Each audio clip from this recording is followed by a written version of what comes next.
My name is Robert. And I am the silence in my own house. Once my voice sounded like an order. It built, broke, saved, and lifted me from my knees. And now it is not even audible in the living room, where I sit every evening, like a forgotten photograph on a dusty shelf. My family lives in this house, my son, my daughter-in-law, 2 grandchildren, and me. But in reality, I just live here. They come and go past me, like an old chair that you would hate to throw away, but you don't want to sit on either. My house is on the outskirts of the city, where in the morning you can only hear the croaking of crows and the rumble of garbage trucks. Everything here is gray, the sky, the asphalt, the walls. Even the air is somehow muffled, as if through cotton wool. I have a room with a window overlooking the yard, where a crooked tree grows. Once I planted it with my wife. She watered it, I dug it up. It grew with us, together with our children. Now the tree is leaning, just like me, tired, twisted by the winds of time. My days are monotonous. I wake up early, my body won't let me sleep any longer. I drink bitter tea. I look out the window. Sometimes I read old newspapers, they don't buy new ones anymore. And sometimes I just sit in silence. No one needs my words. If I say something at the table, my son just nods, not taking his eyes off the phone.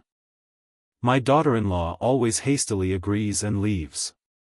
My grandchildren look at me with slight irritation, like a toothless clown who for some reason doesn't make me laugh. I don't ask for much. I don't even bother. I just wish that at least someone would ask how I am. Does my back hurt? Is it hard for me to put on my own shoes? But instead of concern, glances like knives, sharp and indifferent. In the store, the cashier silently punches through the goods, not even looking in my direction. Once I asked how much cheese costs, and I heard in response, "It's written, you read it." Yes, I read it. And I see it. I see everything. Indifference, contempt, boredom in people's eyes when they see an old person. In the hospital, they don't listen to me, they limit themselves to the phrases, "Your age, what do you want at your age?" At the pharmacy, they sell me the cheapest, without asking if I can afford better. A tacit agreement that I'm no longer important. But I remember who I was. My fingers, although they shake, once squeezed the levers of big business. I commanded, built, protected. I raised my children alone after losing my wife. I didn't break. But now I break every day, not in body, but in spirit. The worst thing is the silence. Not external, but internal. It grows inside me like mold, enveloping my thoughts, squeezing my heart. And in this silence something else is born, not despair, no. Despair was yesterday. Today, something thicker, sticky. Anger covered with a smile. Resentment that turns into a plan. I started writing. In an old notebook that had been lying idle for decades. Names are now appearing there. Events. Feelings. At first they were just notes, something like a diary. But every day the entries become clearer, more structured. There are not only my thoughts, there is a map. A map of the pain that those I loved fed me. And a map of actions, future ones. Maybe they think that I am old and weak. That I am incapable of anything more than sitting silently by the window. That my eyes are dim, my hands are weak, and my memory is leaky. They are wrong. That Robert still lives inside me. The one who built an empire. The one who never lost. He is asleep. But not as deeply as yesterday. Once I was iron. I had no fear or doubt. Only a goal. Only a straight look and a step forward, even if the ground crumbled under my feet. I was born not in a soft bed, but in a cold room with concrete walls. My father drank, and my mother was silent. Since childhood, I knew, either I would become strong, or I would become dead. And I chose the former. My spine was tempered not in the gym, but in the yards, where fists were arguments, and survival was an art. I learned to survive, but always held on to honor. That was my limit. At 20, I was already in the army. Real, genuine. Where bullets whistled not in the cinema, but above my ear. There I learned what death smells like. I saw my friend Igor holding his intestines in his hands until he fell. I killed. And buried. And cried, but not when everyone else did. And later. At night. When no one was looking. After the army, I came back different. People at home were the same, but I saw how they didn't value anything. How easily they exchanged the truth for profit. I followed a different path. I built a business from scratch, first a repair crew, then a warehouse, then logistics. I worked day and night. I didn't sleep, I didn't eat, I didn't live. But I achieved. My name was respected. I was Robert. A man who didn't bend. I gave people work, paid them honestly, spoke frankly. And then she was Marta. My sunshine. I remember how her hair smelled of apples, and laughter relieved fatigue better than any medicine. We built not just a house, but a fortress. A son was born. Then a daughter, whom we lost due to illness. She didn't even live 3 years. I still carry this pain in my chest, like a shard of glass. When Marta died, I was left alone. My son was still a schoolboy. I taught him everything I knew.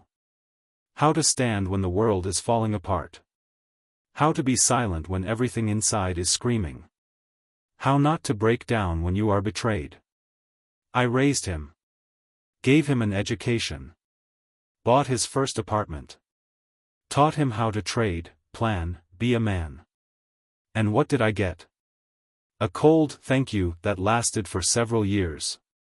Then he got married. The daughter-in-law is beautiful, but in her eyes I saw only one thing: I am a burden. Their house became my home only on paper. It did not have my laughter, the smell of my coffee, or the sound of my voice. Only my breathing. Quiet, unwanted. I did not complain. Because I am not the one who cries. I endured. Because the strong are silent. But inside, something began to rot. I remember those years as if in dreams: success, contracts, calls, cars, dinners with influential people.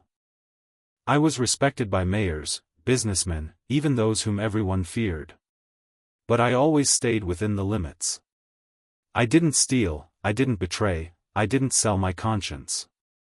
And that's why I feel especially disgusted now, because everyone who was sloppy back then is now on TV screens. And I'm in the shadows. And the most painful thing is that I don't regret losing money. I regret one thing: that it was all for nothing.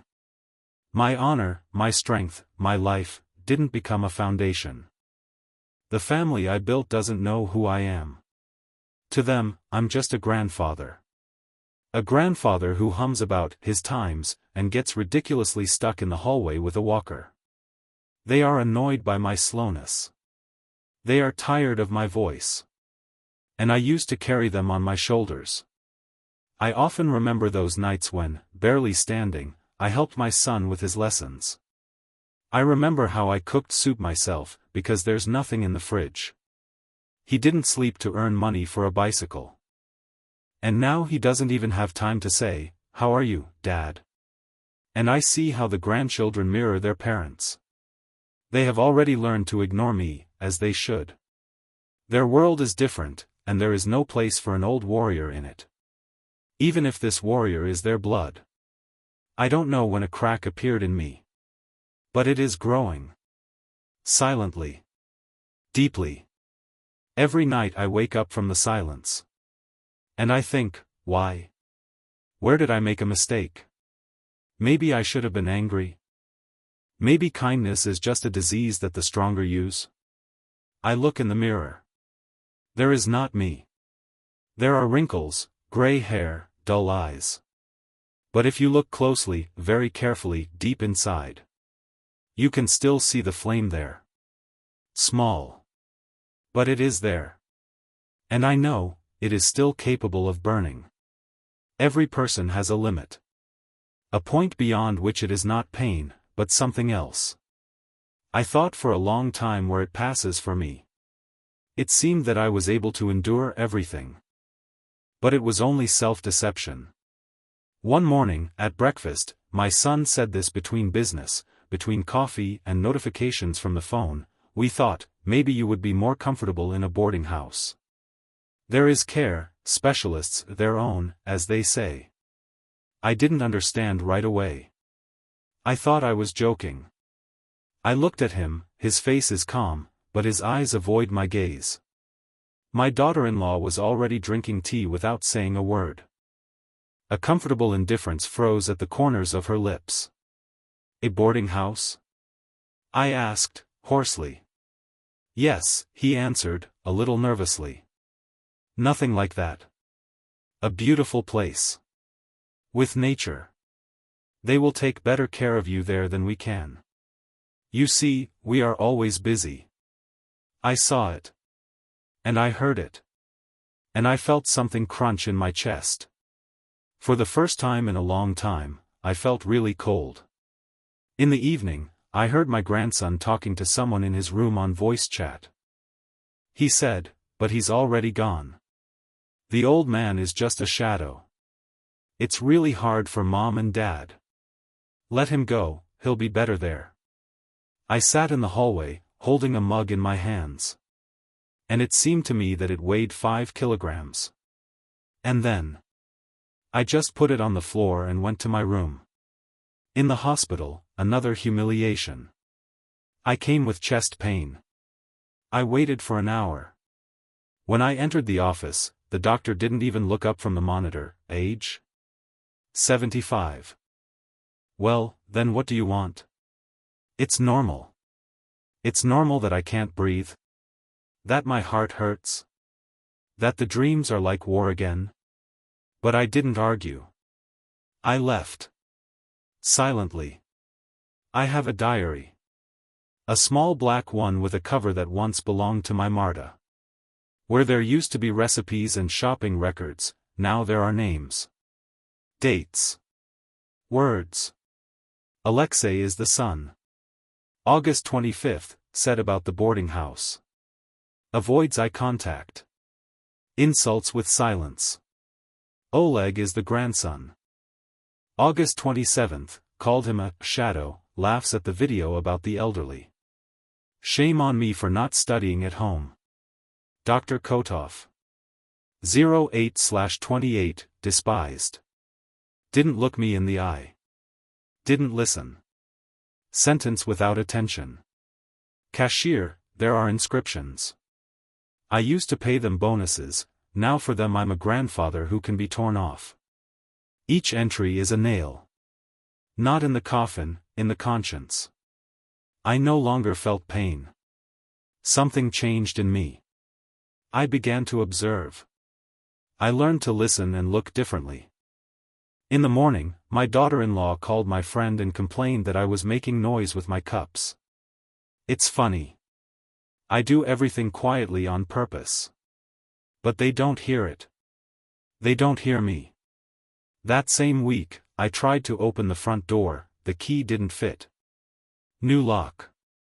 I wasn't told. I wasn't warned. I knocked like a beggar. Like a stranger. My grandson let me in. With a look that taught me to be guilty. I sat down in the chair again. But not like a forgotten thing anymore. But like a stone. Everything that kills me, I write down. Everything that humiliates me, I keep. Not for revenge. No. I told myself for a long time that I wouldn't take revenge. I'm different. I'm a man of honor. But at some point I realized, respect is not given. It is taken away. And I will teach them. I will teach through silence. Through precision. Through memory. Because I am not an old person. I am a mechanism. Old, but accurate. I have lost nothing except their illusion that I am weak. I will not be hurt anymore. I keep records. I wasn't looking for trouble. I didn't want war. All I wanted was to be heard. Seen. But the world seemed to have agreed not to hear the old people. That day began, like all days. Autumn had already bitten the city by the neck, the trees stood bare, as if after a robbery. I went out to the store, bread, some groats. I walked slowly, leaning on a stick. People were passing me, breathing on the back of my head, some almost pushing me, as if I were a stone on the road, not a person. I stopped at the entrance to the pharmacy. I was out of breath. My knees wouldn't obey.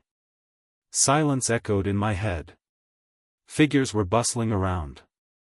And I said, not loudly, almost whispering, but clearly, "Excuse me, help me, please."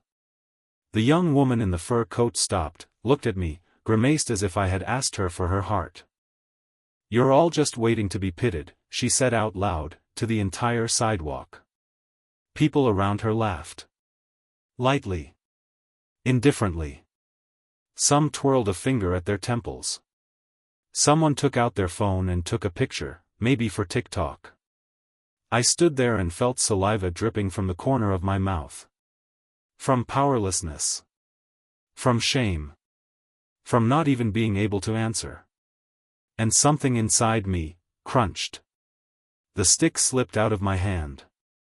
I fell. Into a puddle. I lay on the wet asphalt, breathing heavily, my eyes looking up at the sky. No one came over. Didn't even stop. The world passed me by. I lay there and didn't think about the pain. I thought about how in this city I once built the road they walk on now. That I paid taxes that paid their parents' salaries. That my hands carried my children, wiped away the tears of my grandchildren, my sweat would be enough to fill an entire square. And that all this is worthless if you are old. At home, silence greeted me not with words, but with an empty corridor. No one noticed my absence. I went into my room. I took off my wet clothes. I looked in the mirror. In the reflection, not me. My eyes were empty, but deep. Dark, like water that has not seen light. And I heard, not with my ears, but somewhere inside, now, enough. That night I did not sleep. I sat in the dark. With a diary. I wrote not last names. I wrote a structure. A list. Connections. Vulnerabilities. Behavior. Speech style. Gaps. Fears. Everything I once knew, analyzing, planning, building systems, now served someone else. I will not scream. I will not hit. I will play. The silence of my home is no longer empty. It is alive. It is an accomplice. I am no longer alone. I have him in me, another me. The one who remembers every humiliating look. Every insult. Every loss of respect. The neighbors became a theater for me. I observed, studied, put together a puzzle. I no longer went to the pharmacy, I found out who runs the chain, where the cashier works. Who he sleeps with. Who he lies to. What he hides. I listened to my son behind the wall. His conversations, his fears, his plans. I already knew where to hit. Not in the body, in the brain. My grandson is on the verge of failing at university. But he hides. Everything is fake. Everything is shaky. I don't want blood. I want them to feel like me. To sit in silence and listen to their own conscience screaming. For the night to last longer than the day. For them to see in the mirror not themselves, but who they have become. Empty, indifferent, complacent. What was born in me that day in the puddle is not a monster. This is justice who is tired of being silent. I will not ask again. I will take. And this time, I will not forget. I remembered who I was. Not a grandfather, not a junkie, not a shadow. I am Robert Voitenko. A man who once built companies, managed hundreds, negotiated with the most dangerous, brought partners out of the abyss and competitors into the grave. And I simply opened an old chest. Inside were not weapons. Inside were skills.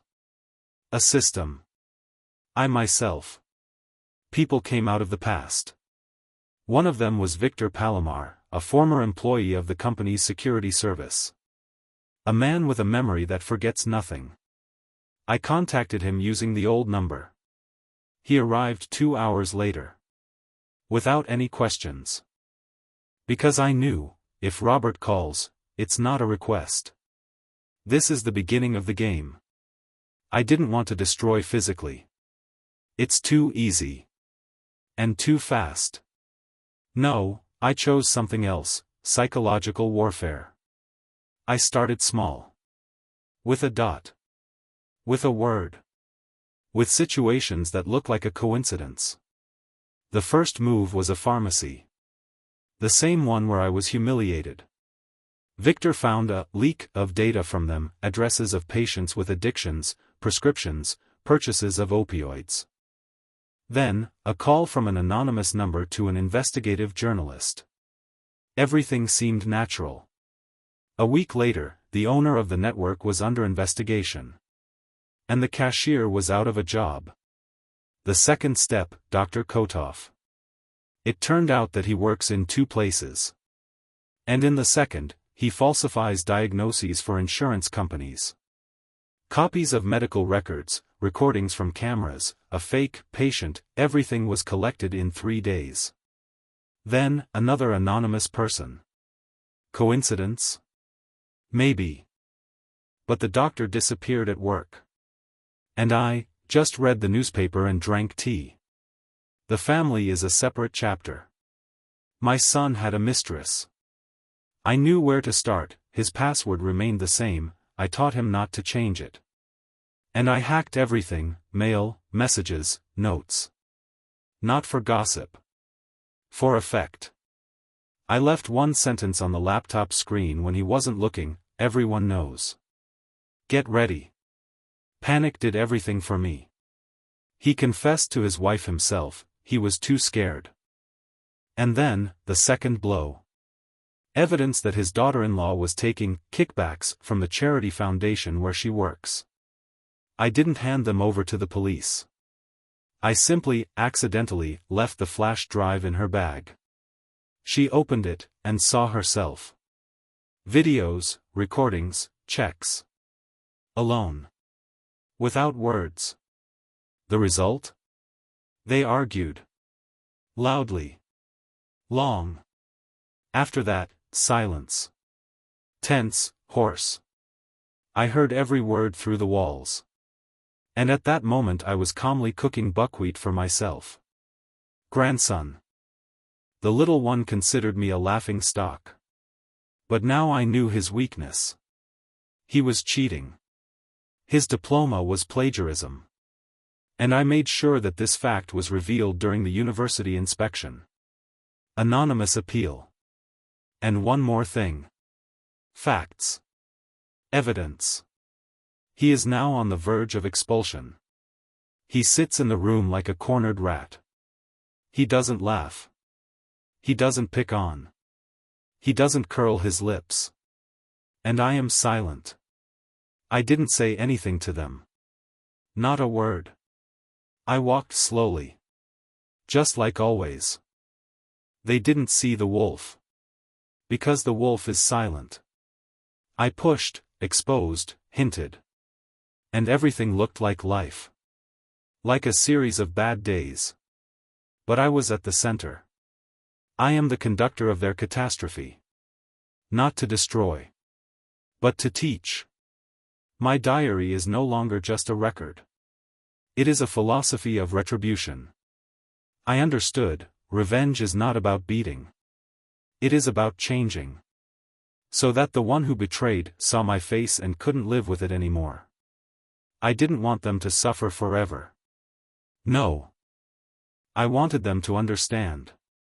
To feel with every step, their world was falling apart not from evil, but from the truth. My eyes became cold. But clear. I saw everything, weaknesses, lies, falsehood. And I knew where to touch so that everything would crumble. I didn't forgive. But I didn't destroy either. I put their superiority on pause. And now they are the ones who are afraid of my silence.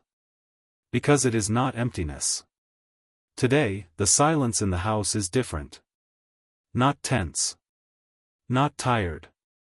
It listens. Because now I live in it. Fully. Not a shadow, not an interior item. I am a presence. My grandson walks past me cautiously. His eyes don't run away, but they don't stare for long either. There's something new in his movement, hesitation. When my son sits down at the table, he doesn't forget to ask if everything is okay. The question is simple, but his voice is as if he's breathing through ice. I see my daughter-in-law sitting in the kitchen at night and thinking. The silence between her and her son has become heavier than any quarrels. I don't interfere. I don't speak. Now they're talking to themselves, and to what they've done.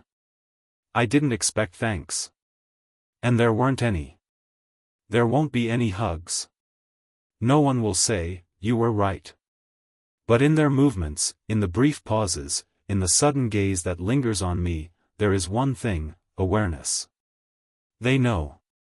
And they are not afraid of me, they are afraid of how little they knew me before. In a world where people greet only with noise, I have won with silence. In a house where they could not hear me, now they listen carefully to even my steps. I did not burn down their world. I only illuminated every crack, every lie, every mask. And made them look. I did not teach them to hate. I taught them to see.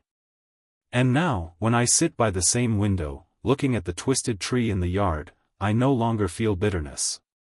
It, like me, has been through a lot. But it stands. Its branches, although broken, still reach for the sky. I am not a loss. I am a root. Sometimes I wonder if Victor will call again. If he will want to continue this game. But no. I am already finished. My war was short. And effective. The city is the same. The people haven't changed. But I see how my neighbor greets me a little differently now, with respect, albeit without words. The cashier in the new store looks me straight in the eye. Dr. Kotov has disappeared from my life, but I have already erased the trace of his superiority. The system that despised old age has received a blow without meat, only to the nerves. I no longer write down names. My diary lies in a drawer. The last entry in it is from yesterday. Written in calligraphic style, confidently, never forget, the quietest voices sound the loudest when the world is not listening. But everyone will have to listen. I am no longer a victim. And not an avenger. I am a mirror. Quiet. Direct. Without distortion. Let everyone who looked through me now look at themselves. And decide for themselves what is more terrible, old age. Or their own reflection. Subscribe and like. And tell your friends about this video.